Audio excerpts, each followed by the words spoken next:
రాష్ట్రానికి సంబంధించి అయితే అంటే సంక్షేమం ఉండాలి, ఇటువైపు అభివృద్ధి కూడా ఉండాలని మీరు చెప్తున్నారు. రేపు ఎన్నికల్లో ప్రజలు ఏం చూసి ఓటేస్తారు, ఏం చూసి ఒక పార్టీని మద్దతు ఇస్తారనుకుంటున్నారు? తెలుగుదేశం అనేటటువంటి పార్టీ ఎక్కువగా ధనవంతుల పార్టీగా ముద్రపడింది. వైఎస్ఆర్ కాంగ్రెస్ పార్టీ పేదల పార్టీగా ముద్రపడింది. సో అందువల్ల పేదలు ఎక్కువ మంది ఉంటారా, ధనికులు ఎక్కువ మంది ఉంటారా అని మనం చూసుకున్నట్లయితే పేదలైన 80% ఉన్నారు ఇవాళ. ఓకే. సో ఈ పేద వర్గాలన్నీ, ఈ దళిత బలహీన మైనారిటీ వర్గాలన్నీ కూడా జగన్మోహన్ రెడ్డి గారి పార్టీకే ఆదరణ ఇస్తారనేటువంటిది జనరల్గా జరుగుతున్నటువంటిది. ఈ విషయాన్ని నేషనల్ సర్వేలన్నీ కూడా తేటతెల్లం చేసినాయి. టైమ్స్ నౌ కానీ, మరి ఇండియా టుడే కానీ, జన్మత్ కానీ, ఇండియా టీవీ కానీ, ఇవన్నీ కూడా నేషనల్ సర్వే సంస్థలన్నీ కూడా జగన్మోహన్ రెడ్డి గారికి 48% నుంచి 50% దాకా ఓట్ షేర్ వస్తుంది అని చెప్పి చెప్పడం జరుగుతుంది. కాబట్టి అది నిదర్శనం. దానికి గ్రామీణ ప్రాంత ప్రజలు జగన్ పక్కన ఉన్నారనేటువంటి దానికి అది నిదర్శనం. కాబట్టి చంద్రబాబు నాయుడు పక్కన ఎప్పుడు ఇంతవరకు 40% దాట్లా, వాళ్ళకి 37%, 38% అంతే ఉంది. కానీ మీరు 38%, 40% దాటలేదు అంటున్నారు. ఇప్పుడు ఈ పార్టీల సమీకరణకు సంబంధించి ఒక పొత్తుల అంశం కూడా చాలా ప్రాధాన్యతగా కీలకంగా మారబోతుంది 2024 ఎన్నికలను కూడా చెప్తున్నారు. సో ఈ నేపథ్యంలో టీడీపీ జనసేన కలిసింది, మరోవైపు బీజేపీ కూడా రావచ్చని ఒక మాట అయితే వినిపిస్తున్న నేపథ్యంలో ఈ కూటమికి సంబంధించి ప్రజలు అంటే మద్దతు ఇచ్చే అవకాశం ఉందా మరి వీరు ఇద్దరు కలిసిన టైంలో? ఈ ప్రయోగం ఆల్రెడీ 14లో జరిగింది. 2014 ఎన్నికల్లో బీజేపీ, జనసేన, తెలుగుదేశం కలిసి కూటమిగా ఏర్పడి పోటీ చేశారు. అప్పుడు కూడా జగన్మోహన్ రెడ్డి గారికి 45% ఓటు వచ్చింది. ఏదో కొద్ది సీట్లలో పోయింది అది. ఏదో ఆయన ఫస్ట్ టైం ఎలక్షన్ రావటం, కొత్త పార్టీ అవటం, పార్టీ నిర్మాణం అంత వ్యవస్థీకృతం కాకపోవటం, తర్వాత ఆర్థికమైన వెసులుబాట్లు లేకపోవడం, ఆయన జైల్లో పెట్టడం, ఆయన ఆస్తులన్నింటినీ కూడా సీజ్ చేయటం, ఇవన్నీ చేయటం వల్ల ఆయన దాన్ని అధిగమించలేక 67 సీట్లతోనే సరిపెట్టుకోవాల్సి వచ్చింది. కాబట్టి ఆయన అప్పటికి 45% ఓట్లు వచ్చినాయి, వీళ్ళకి 46% ఓట్లు వచ్చినాయి. ముగ్గురు కలిసినప్పటికీ కూడా 1% ఓటుతోనే ఆయన ఓడిపోయాడు 2014లో. కానీ ఇప్పుడు కూడా అదే ప్రయోగం చేయాలని చూస్తున్నారు, కానీ కలిసి రావట్లేదు. ఇప్పుడు బీజేపీ ఎంతవరకు వీళ్ళ పొత్తులోకి వస్తుంది అనేటువంటిది నాకు అంత విశ్వాసం లేదు. ఎందుకంటే బీజేపీని ఈయన గత ఎన్నికల్లో మరి ఢిల్లీ నడి వీధుల్లో ఉతికి ఆరేసి ఎండగట్టాడు మోడీ గారిని. సో వాళ్ళ విధానాలను ఎండగట్టాడు. సో వాళ్ళ రాష్ట్రానికి చేసిన దుర్మార్గం అనే ఏదో చెప్పారు. సో రాజధానికి ఇటు సహకరించలేదని చెప్పారు. తర్వాత పోలవరం ప్రాజెక్టుకి సహకరించట్లేదని చెప్పారు. మరి అలాగే స్పెషల్ స్టేటస్ ఇష్యూ చేయట్లేదు బీజేపీ వాళ్ళని చెప్పడం జరిగింది. సో వీళ్ళంతా కూడా బీజేపీని ఘాటుగా విమర్శించినటువంటి దాఖలాలు ఉన్నాయి. సో ఆ యొక్క బ్యాక్గ్రౌండ్లో బీజేపీ ఎంతవరకు టీడీపీతో కలిసి వెళ్తుందనే దాని మీద అంతగా నమ్మకం, విశ్వాసం లేదు. ఎందుకంటే ఇతను మరి పైగా కాంగ్రెస్ కూటమిలోకి వెళ్ళాడు గత ఎన్నికలప్పుడు. సో ఇప్పుడు కూడా వెళ్ళడనేటువంటి గ్యారంటీ ఏమీ లేదు. కాబట్టి అతన్ని ఎంతవరకు విశ్వసిస్తారు అనేటటువంటిది డౌట్ ఉంది. అందుకే వాళ్ళు ఇంతవరకు కూడా పొత్తు గురించి, తెలుగుదేశంతో పొత్తు గురించి ఇప్పుడు కూడా స్పష్టంగా చెప్పటం లేదు. ఓన్లీ జనసేనతోనే పొత్తులో అనేటువంటి చెబుతున్నారు. కానీ జనసేన ఏమో బీజేపీ పొత్తులో ఉంది. జనసేన బీజేపీ పొత్తులో ఉన్నప్పుడు బీజేపీతో సంబంధాలు తెగదించుకుంటాడా, లేదంటే బీజేపీ పొత్తుని వదులుకుని తెలుగుదేశంతో వెళ్తాడా, లేదా బీజేపీతో కలిసి వెళ్తాడా అనేటటువంటి దాని మీద క్లారిటీ లేదు. సో ఆ క్లారిటీ వచ్చేవరకు కూడా ఈ పొత్తు పొసగుద్ది అనేటువంటి నమ్మకాలు ఎవరికి లేవు. ఒకవేళ పొసిగినప్పటికీ కూడా సీట్ల షేరింగ్లో కానీ, మరి అప్పుడంటే 2014లో జనసేనకు ఒక సీటు కూడా ఇవ్వలేదు చంద్రబాబు నాయుడు. కాబట్టి ఓన్లీ బీజేపీకిను తెలుగుదేశానికి మాత్రమే సీట్ల పంపిణీ జరిగింది. కాబట్టి సులభంగా సీట్ల పంపిణీ కార్యక్రమం పూర్తయింది. కానీ ఇప్పుడు అలా కాదు. ఇప్పుడు ఈయన ఒక 50-60 సీట్లు ఇవ్వందే ఊరుకునే పరిస్థితిలో లేడు. మరి ఈయనకి 50-60 ఇచ్చి, బీజేపీకి 10-15 ఇచ్చి, ఇవన్నీ ఇచ్చిన తర్వాత అతను మిగిలేది ఏముంటుంది? తెలుగుదేశానికి 100 సీట్లు కూడా ఉండవు, అందులో గెలిచేయన్ని. సో ఇవన్నీ కూడా చూసుకున్నట్లయితే పొత్తు సీట్లు మరి పంపకంలోనే బెడిసికొట్టేటువంటి అవకాశాలు ఎక్కువగా ఉన్నాయి. అంటే పొత్తు పొడవక ముందే పొత్తులు విచ్ఛిన్నం అయ్యే అవకాశం ఉందనుకుంటున్నారా మీరు? అదే చెప్పేది. ఇప్పుడు ఎందుకంటే వీళ్ళందరూ జగన్మోహన్ రెడ్డి గారు 5th లిస్ట్ కూడా రిలీజ్ చేశాడు. కానీ ఇంతవరకు తెలుగుదేశం 1st లిస్ట్ కూడా రిలీజ్ చేయలేదు. ఎందుకనంటే పొత్తులు వ్యవహారం తేలకపోవడం వల్లే. వాళ్ళు ఏదో 2 సీట్లు చెప్పారు, ఆ 2 సీట్లు వాళ్ళు మాకు కావాలంటున్నారు. సో వాళ్ళు ఇట్లా 2 సీట్లు డిక్లేర్ చేశారు కాబట్టి ఈయన ఒక 2 సీట్లు డిక్లేర్ చేశాడు. సో దాని అట్లా ఫస్టే దెబ్బకు దెబ్బ చర్యకి ప్రతిచర్య అని చెప్పి కూడా వాళ్ళు కామెంట్లు చేసుకున్నారు. సో నాగబాబు కాబట్టి చర్యకి ప్రతిచర్య అంటే ఏంటి, నువ్వు ఏదన్నా చేస్తే మేము దానికి కౌంటర్ చేస్తామనే కదా. సో ఈ ఉద్దేశాలతో ఉన్నప్పుడు పొత్తు ఎంతవరకు సఫలీకృతం అవుతుంది అనేటువంటిది ఒకటి. రెండవది ఇతనికి ఏమి ఇస్తారు, సీట్లు ఎన్ని ఇస్తారు, ఇతనికి గవర్నమెంట్ ఒకవేళ గవర్నమెంట్ వస్తే వీళ్ళు ఇతని పాత్ర ఏమిటి, ఇతను ఏమైనా 1 సంవత్సరం 2 సంవత్సరాలన్నా చీఫ్ మినిస్టర్ పోస్ట్ ఇస్తారా లేదా అనేటటువంటి దాని మీద క్లారిటీ ఇవ్వాలి. చాలా చాలా సమస్యలు ఉన్నాయి ఇక్కడ, చాలా అనుమానాలు కూడా ఉన్నాయి. అదే ఏది ఈ పొత్తులకు సంబంధించి. అదే ప్రధానంగా చూసుకుంటే పొత్తుల అంశం వచ్చింది కాబట్టి మనం ఒక అంశం మాట్లాడుకోవాలి. ఇటీవల కాలంలో ఢిల్లీకి పవన్ కళ్యాణ్ వెళ్తాడు, బీజేపీ అధిష్టానం పిలిచింది, వాళ్ళతో చర్చలు కూడా జరగబోతున్నారని వినిపిస్తున్న నేపథ్యంలో ఏంటి అసలు ఢిల్లీ ఎందుకు పిలిచారనుకుంటున్నారు బీజేపీ పెద్దలు పవన్ కళ్యాణ్ని? పవన్ కళ్యాణ్ని బీజేపీ వాళ్ళు ఫస్ట్ నుంచి స్పష్టంగానే ఉన్నారు, కానీ పవన్ కళ్యాణే దాన్ని అర్థం చేసుకోవట్లేదు. బీజేపీ వాళ్ళు చెప్పేది ఏంటంటే మనకు థర్డ్ ఫోర్స్కి వెళ్దాం, కాపుల్ని మేము ముఖ్యమంత్రి క్యాండిడేట్గా అనౌన్స్ చేస్తాం.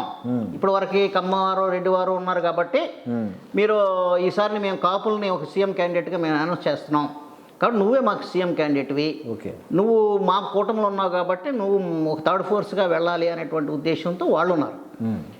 అయితే ఇతన్ని ఎందుకు మరి ఇతను డైవర్ట్ అయ్యాడో తెలీదు. మరి చంద్రబాబు నాయుడు గారి సంఖలోకి వెళ్ళిపోయాడు ఈయన. సో వెళ్ళిపోయి పద్దాక నేను పొత్తు పొత్తు పొత్తు వాళ్ళు అడగకపోయినా ఇతనే అనౌన్స్ చేస్తున్నాడు. సో వాళ్ళు అసలు పొత్తు గురించి మాట్లాడట్లేదు. అవును, వాళ్ళు ఏమి ఇది ఇస్తాం అది ఇస్తామని ఏం చెప్పటం లేదు. అయితే ఇటీవల కాలంలో మరి ఒక సీనియర్ నాయకుడు అనుకోవచ్చు, జనసేనకు సంబంధించినటువంటి హరిరామ జోకే గారు ప్రస్తుతం ఆయన దాంట్లో ఉన్నారు. ఒక లెటర్ అయితే రాశారు, కొన్ని వ్యాఖ్యలు అయితే కీలకంగా చేశారని కూడా చెప్పుకోవచ్చు. జనసేనకి 30 నుంచి 40 కాదు, దాదాపు 50 నుంచి 60 నుంచి 70 ఇస్తేనే జగన్కి మరి న్యాయం చేసినట్టుగా అవుతుందని కూడా చెప్పారు. అంటే అన్ని సీట్లు ఇచ్చే అవకాశం ఉందా జనసేనకి? ఆయన అన్నది కరెక్ట్. ఇప్పుడు హరిరామ్ జోగయ్య గారు చెప్పింది కరెక్ట్. ఎందుకంటే ఇప్పుడు జనసేన యొక్క అవసరం తెలుగుదేశానికే ఎక్కువగా ఉంది. తెలుగుదేశం జనసేనతో పొత్తు లేకపోతే గెలిచే పరిస్థితి లేదు. ఓకే, ఎందుకంటే వాళ్ళకి 37-38% మించి ఓటు లేదు. సో ఈయనకు ఉన్నటువంటి 7-8 to 10% ఏదైతే ఉందో ఆ పర్సెంట్ యాడ్ అయితేనే జగన్కి దగ్గరికి రాగలరు వీళ్ళు. కాబట్టి ఆ పర్సంటేజ్ దగ్గర ఓట్స్ లేకపోవటం వల్ల వీళ్ళు వాళ్ళు కలుపుకోవాలని చూస్తున్నారు. కానీ కలుపుకోవటంలో వాళ్ళకి ఎక్కువ సీట్లు ఇవ్వకుండా తక్కువ సీట్లు ఇచ్చి అతను ఒక పెద్ద ఫోర్స్ లాగా తయారు కాకుండా రేపు సీఎం పోస్ట్కి అడ్డు రాకుండా ఉండేటట్లుగా సీట్లు ఇవ్వాలని వాళ్ళు తెలుగుదేశం వాళ్ళు ఆలోచన చేస్తున్నారు. సో దానివల్ల ఏముంది, ఒక 25 సీట్లు ఇద్దాం, ఆ 25లో 10-15 గెలుస్తాడు, ఆ 10-15తో అతను ఏం చేయగలడు, మనకి ఇంకా వాళ్ళకి 10 ఇచ్చినా ఇంకా 150 సీట్లలో మనం పోటీ చేయొచ్చు. ఆ 150లో మనం 190 గెలిస్తే మనకి గవర్నమెంట్ వచ్చినా సీఎం క్యాండిడేట్ మన పార్టీ వాడు అవుతాడు. కాబట్టి జనసేన అనేవాడికి అసలు సీఎం అనేటువంటి ఆశ లేకుండా చేయాలనేటువంటి ఉద్దేశంతో వాళ్ళు ఉన్నారు. కానీ ఇతను అది అర్థం చేసుకోకుండా ఊరికే వెళ్ళిపోయాడు ముందు అడుగులు వేసుకుంటాయి, ఎందుకంటే రాజకీయ అనుభవం లేదు కాబట్టి. కానీ పెద్దలు ఎవరైతే ముద్రగడ కానీ లేదంటే హరిరామ్ జోగయ్య కానీ కాపు పెద్దలందరూ కూడా అతనికి చెప్పింది ఏంటంటే, నువ్వు అలా వెళ్ళకూడదయా, నువ్వు టర్మ్స్ అండ్ కండిషన్స్ మాట్లాడుకోవాలి. ఇదిగో నాకు ఎన్ని సీట్లు ఇస్తావు, ఇది ఇన్ని సీట్లు ఒక 50-60 సీట్లు మాకు ఇస్తేనే మేము అందులో ఒక 25-30 గెలుస్తాం, 30 సీట్లు మాకు ఉంటేనే మేము ఏదైనా సీఎం డిమాండ్ చేయడానికి వీలుంటుంది, కనీసం పార్షియల్ టర్మ్గా అయినా. ఏదైతే ఉందో మీరు చెప్తున్నారు, ఏదైనా గ్యారంటీ తీసుకుని వెళ్ళాలని కూడా చెప్తున్న పరిస్థితుల్లో నిన్న మంగళగిరికి సంబంధించి కాపు సంక్షేమ సేన అని ఒక ఆర్గనైజేషన్ ఉంది. ఈ ఆర్గనైజేషన్ వాళ్ళు సమావేశం ఏర్పాటు చేసుకొని జనసేన ఈ రోజున ఒంటరికి వెళ్ళినా కానీ 30-40 సీట్లు గెలిచే అవకాశం ఉంది కాబట్టి మనం ఒంటరిగా వెళ్తే బాగుంటుంది, జెండాలు మనం మోయటం కాదు, జెండానే మనం అధిరోహించాలనేది వాళ్ళు చెప్తున్న పరిస్థితుల్లో. అంటే ఆ దిశగా ఎందుకు మరి మన జనసేన అధినాయకుడు ఎవరైతే ఉన్నారో పవన్ కళ్యాణ్ ఎందుకు ఆ దిశగా యోచన చేయలేకపోతున్నారు? అదే చెప్పేది నేను, ఆయనకు రాజకీయ అనుభవం లేకపోవటం, తర్వాత 19 ఎన్నికల్లో ఆయన ఒంటరిగానే వెళ్ళాడు, బీఎస్పీ కమ్యూనిస్ట్ పార్టీలతో ఒంటరిగానే వెళ్ళినప్పుడు ప్రజలు ఆదరించలేదు, అతన్ని కూడా గెలిపించలేదు. సో అందువల్ల నేను పర్సనల్గా ఓడిపోవటమే కాకుండా పార్టీ చాలా దారుణంగా ఓడిపోయింది, ఒక్క సీటే గెలిచారు. సో అందువల్ల ఒంటరిగా వెళ్తే నా పార్టీ ఏమీ ప్రభావితం కాలేదు, ప్రభావవంతంగా పనిచేయలేదు, కాబట్టి నేను ఖచ్చితంగా పొత్తులో వెళ్ళాలి అనేటువంటి ఉద్దేశంతో పవన్ కళ్యాణ్ ఉన్నాడు. ఎందుకంటే ఆల్రెడీ ఒక ఎక్స్పీరియన్స్లో ఫెయిల్ అయినటువంటి ఎక్స్పీరియన్స్ ఉంది అతనికి. ఓకే. సో దాన్ని గుర్తు చేసుకుంటూ ఈసారి ఖచ్చితంగా పొత్తులోనే వెళ్ళాలి అనేటువంటి ఉద్దేశంతో ఉన్నాడు. అయితే గత 19 ఎన్నికల పరిస్థితులు వేరు. అప్పుడంటే జగన్మోహన్ రెడ్డి గారి గాలి వీచింది, బాగా వేవ్ లాగా వచ్చింది. కాబట్టి ఇతను బాగా దెబ్బతిన్నాడు. ఇతనే కాదు, చంద్రబాబు నాయుడు కూడా తీవ్రంగా దెబ్బతిన్నాడు. ఓకే. రాష్ట్రంలో ఏదైనా పార్టీ కానీ ఏదైనా రాజకీయ నాయకుడు కానీ మామూలుగా ఆలోచిస్తూ ఉంటారు తమ పార్టీ అధికారంలోకి రావాలనుకుని. అంతేకాకుండా తమ పార్టీ గెలిస్తే ప్రజలకు ఏం చేస్తుందని కూడా చెప్పడం జరుగుతుంది. కానీ ఇక్కడ విచిత్రంగా ఉంది, జనసేనకు సంబంధించిన వ్యవహారాలు కానీ ఆ పవన్ కళ్యాణ్ ప్రవర్తన కానీ ఒక విచిత్రంగా ఉంది. తన ధ్యేయం జగన్మోహన్ రెడ్డిని దించడమే అని చెప్తూ ఉన్నారు. ఏంటి అసలుకి, అంటే ప్రజలకు ఏ సందేశం ఇస్తున్నారు దీని ద్వారా? అదే చెప్పేది, ఆయనకి అసలు రాజకీయ అవగాహనే లేదు. ఎందుకంటే రాజకీయ పార్టీకి ఒక మేనిఫెస్టో ఉండాలి, ఒక విధానం ఉండాలి, అది ప్రజలకు చెప్పాలి. స్ట్రైట్ టాక్ ఉండాలి. ఒక స్ట్రైట్ నా నేరేటివ్ ఇది నేను వస్తే ఇలా నా నేరేటివ్ ఇది, నేను మీకు చేస్తాను కాబట్టి నన్ను నమ్మండి అనే నమ్మకం కలిగించగలిగే నాయకుడు కాదు. అంతేగాని పక్కోని దించేసి ఎవరికో నేను సేవ చేస్తాను, ఎవరికో నేను సీఎం చేస్తాను, వాళ్ళ మేనిఫెస్టో నా మేనిఫెస్టో, వాళ్ళ ఇదే జగన్ దించటమే నా మేనిఫెస్టో, వాళ్ళ నాయకులే నాయకులు ఏంటి వాళ్ళ పార్టీ నుంచి వచ్చి సీట్లు రాని వాళ్ళు వస్తే మేము చేర్చుకుని వాళ్ళకి సీట్లు ఇస్తాం. ఇట్లా సొంతగా లేని విధానాలతోటి అరువు తెచ్చుకున్న విధానాలతోటి పార్టీలే అంటే ప్రజలు మామూలుగా గమనిస్తూ ఉంటారు. అంటే నాయకులు కానీ పార్టీలు చేసే వ్యవహారాలు కానీ ఏంటి అసలు మరి ఎట్లా అనుకుంటున్నారు జనసేన వ్యవహారాలు శైలి కానీ జనసేన ప్రవర్తన కానీ ప్రజల్లోకి ఎలా ఉందంటారు, భావన ఎలా ఉందంటారు? జనసేనకి గత ఎన్నికల్లో 7% ఓట్లు వచ్చినాయండి. సిడిఐఎస్ ఏదో ఉంది ఒకటి, ఒక సంస్థ సర్వే చేసింది. అది పోల్ అయిన తర్వాత ఏ కులం ఏ పార్టీకి ఎంత పర్సెంటేజ్ ఓట్లు వేసిందని ఐసిడిఎస్ అనే సంస్థ చేసింది. చేసినప్పుడు ఏమైంది తేలిందంటే 48% కాపులు వైసీపీకి వేశారు, 42% కాపులు టీడీపీకి వేశారు. అంటే 90% కాపులు ఈ రెండు పార్టీలకు ఓట్లు వేశారు. జనసేనకు ఓన్లీ 10% కాపులు వేశారు. కాబట్టి అతనికి వచ్చిన ఓట్లలో కాపులు అసలు ఏం పెద్దగా వేయలేదు, అతనికి పెద్దగా ముఖ్యం చూపలేదని అతను ఏం కాపులను ప్రభావితం చేయలేకపోయాడు. మిగతా కులాలు వేసినాయి అతనికి, లేదా సినిమా పిచ్చి వాళ్ళు వేశారు, లేకపోతే కుర్రవాళ్ళు యువత వాళ్ళు వేశారు, అంతేగాని కాపు ఓటింగ్ పెద్దగా పడలేదు అతనికి. మరి ఈసారి ఎలా ఉండబోతుంది? ఇప్పుడు మొన్న సర్వే కొన్ని జరిగినాయి, ఎట్లా ఉంది ఏంటనే దాని కాపు ఓటింగ్ ఎట్లు షిఫ్ట్ అవుతుందనే దాని మీద కొన్ని చేశారు. వాళ్ళు చెప్పేది ఏంటంటే ఇప్పుడు జనసేనకి 56% కాపు ఓట్లు పడుతుంది. 56%. సరే 30% to 32% కాపు ఓట్లు వైసీపీకి పడుతున్నాయి, టీడీపీకి 10% ఓటే వస్తుంది.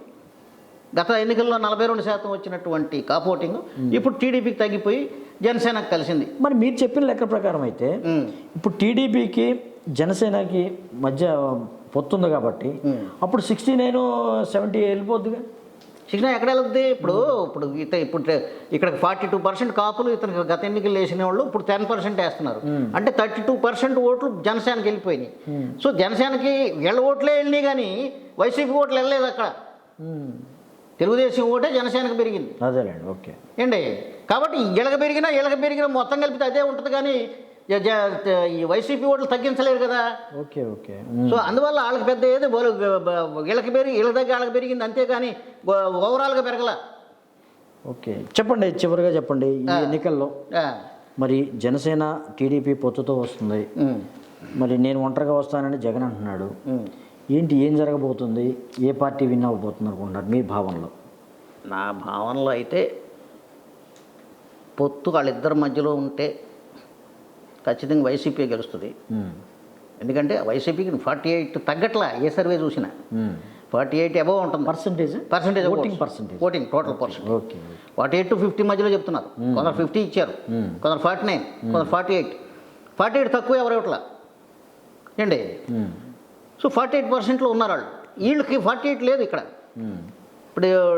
ఇప్పుడు ఇతను మొత్తం యావరేజ్ 8% ఉంది ఎవరికి, పవన్ కళ్యాణ్కి. ఓకే. సో తెలుగుదేశానికి ఏమో 37-38% ఉంది, మొత్తంగా 46% వస్తుంది. ఈ 46%ను ఆయనకేమో 48%, 2-3% వేరియేషన్ ఉంటుంది కలిసినప్పటికీ కూడా. అయితే ఇతను ఎవరితో కలిస్తే 8% ఉండదు ఇతనికి. ఎందుకంటే ఇతను సీఎం కానప్పుడు 8% ఉండదు, కొంతమంది మళ్ళీ వైసీపీకి వెళ్ళిపోతారు. ఓకే, ఏదేమైనప్పటికీ ఇప్పుడు జగన్ మళ్ళీ అధికారంలో రాబోతున్నారని అనుకుంటున్నారు మీరు? ఓవరాల్ యాక్చువల్గా చూసుకుంటే అతనే వస్తాడు. ఓకే. అయితే ఈ పొత్తుని ఓట్ ట్రాన్స్ఫర్ చేసుకోగలిగి మరి షర్మిల ఫ్యాక్టర్ ఏదో వచ్చింది ఒకటి, అవును. ఈమె కనుక కొద్దిగా 2-3% వైసీపీ ఓట్లను చీల్స్తే అప్పుడు వైసీపీ కొంచెం టఫ్ అవుద్ది, టఫ్ ఫైట్ జరిగింది. టఫ్ ఫైట్ జరుగుద్ది. ఓకే. అయినప్పటికీ కూడా అతనేమి లూజ్ అవ్వడు, ఓకే. కొంచెం సీట్లు తగ్గొచ్చు. సో ఇది దేవిప్రసాద్ గారు చెప్తున్నారు.